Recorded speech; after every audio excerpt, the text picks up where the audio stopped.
കുറച്ച് ദിവസമായിട്ട് നമ്മുടെ ഗ്യാസ് തീർന്നിരിക്കുകയാണ് കേട്ടോ. അപ്പോൾ പിന്നെ ചായയൊക്കെ ഈസി കുക്കിൽ വെച്ചായിട്ട് അഡ്ജസ്റ്റ് ചെയ്തു. പിന്നെ ഈ ചപ്പാത്തി കുറേ ദിവസമായിട്ട് ഉപ്പുമാവും പുട്ടൊക്കെ തന്നെയായിരുന്നു ഗ്യാസ് ഇല്ലാത്തത് കാരണം. ഇപ്പോൾ ഒരാഴ്ചത്തേലും മേതയായി ഗ്യാസ് കഴിഞ്ഞിട്ട്. പിന്നെ ഇന്ന് എന്തായാലും ചപ്പാത്തി ആക്കാമെന്ന് കരുതി കേട്ടോ. അപ്പോൾ ചപ്പാത്തി ചുട്ടെടുക്കുകയാണ്. പിന്നെ നോൺ സ്റ്റിക്ക് ഒന്നും അടുപ്പത്ത് വെക്കാൻ പറ്റാത്തതുകൊണ്ട് നമ്മുടെ ഈ ഓട്ടടയൊക്കെ ചുടുന്ന ഈ ചട്ടിയില്ലേ, അതാകുമ്പോൾ പെട്ടെന്ന് ചൂടായി കിട്ടും.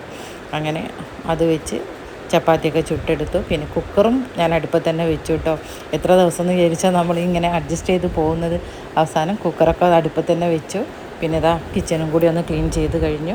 പിന്നെ ഇപ്പം മക്കൾക്ക് ക്ലാസ്സൊന്നും ഇല്ലാത്തതുകൊണ്ട് വലിയ കുഴപ്പമില്ല. അല്ലെങ്കിൽ രാവിലെയൊക്കെ ഈ ഗ്യാസ് കൂടി ഇല്ലെങ്കിൽ പെട്ടിരുന്നു. ഒരു 45 ദിവസം കഴിഞ്ഞിട്ടേ ബുക്കിംഗ് കിട്ടുള്ളൂ എന്നറിയാം. പക്ഷേ 45 ദിവസം കഴിഞ്ഞതിന് ശേഷം ബുക്ക് ചെയ്തു. ഇപ്പോൾ ദേ ഒരു 4-5 ദിവസമായിട്ടുണ്ട്. ഇതുവരെ നമുക്ക് ഗ്യാസ് കിട്ടിയിട്ടില്ല കേട്ടോ. 2 കുറ്റി ഉണ്ടെന്ന് പറഞ്ഞിട്ട് കാര്യമില്ല. പക്ഷേ ഒരു കുറ്റീനെ നമുക്ക് 45 ദിവസം കിട്ടണ്ടേ.